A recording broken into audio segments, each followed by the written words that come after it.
I'd actually seen him on our way home from school. He looked dirty and disturbed, and stared straight at us as our bus went by. We even made jokes about him, probably as our way of pretending we weren't afraid.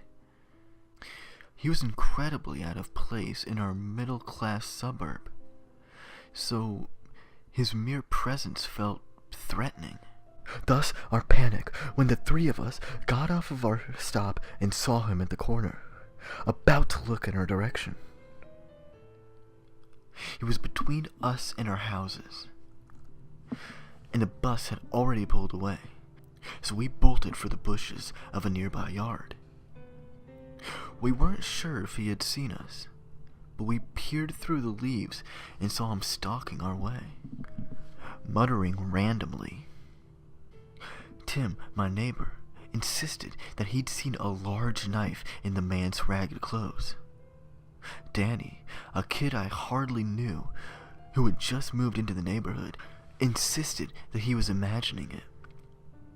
That Tim's glasses must have reflected the sun wrong or something. Still, we were terrified, and the sidewalk was going to bring him right by us. It was Tim that broke and ran fast, keeping low. I followed, my heart pounding, as we dove into the darkness underneath the porch of an unfamiliar house we'd been hiding near. As we squeezed our bodies against the dirt, the grimy wood pressed into our backs, barely giving us enough room to breathe. From our hiding place, we could see the disturbed man turn into the yard in front of us and begin searching around, hitting the bushes and muttering angrily.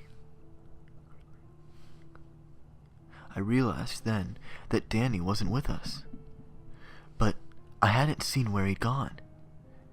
Tim had lost his glasses back at the bushes, and he had just huddled into the shadows next to me in near blind terror. We stayed there in silence, waiting. Every so often, whenever I almost thought it was safe to come out, footsteps would creep across the wooden porch above us.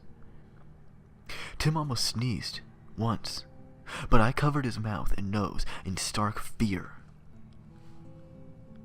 He waited there so long that the tone of the sunlight began to change. We hadn't heard the man searching about in a while, and I was just about getting ready to peek out, when footsteps clattered and a thud hit the wood directly above us. A spill seconds later. Danny's face appeared in front of us, upside down, and he looked at us through a lattice.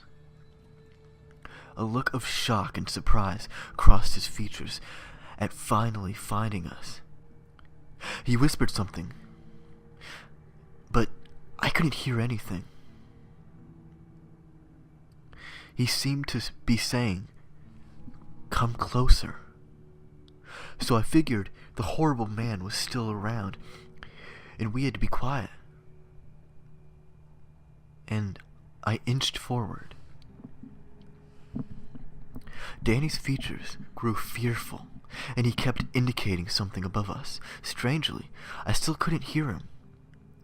His eyes seemed to dim then, and I inched forward a little bit more. I froze for a moment in horror, then backed up. Tim mouthed to me. What did he say?" And I just shook my head, completely in shock. Danny hadn't conveyed, "Come closer." He had mimed, "He's up here." The drifter was unknowingly sitting right above us, waiting, because he knew we had to be somewhere in that yard. There was nothing to do but wait in silence, trying not to scream. I was glad Tim had lost his glasses.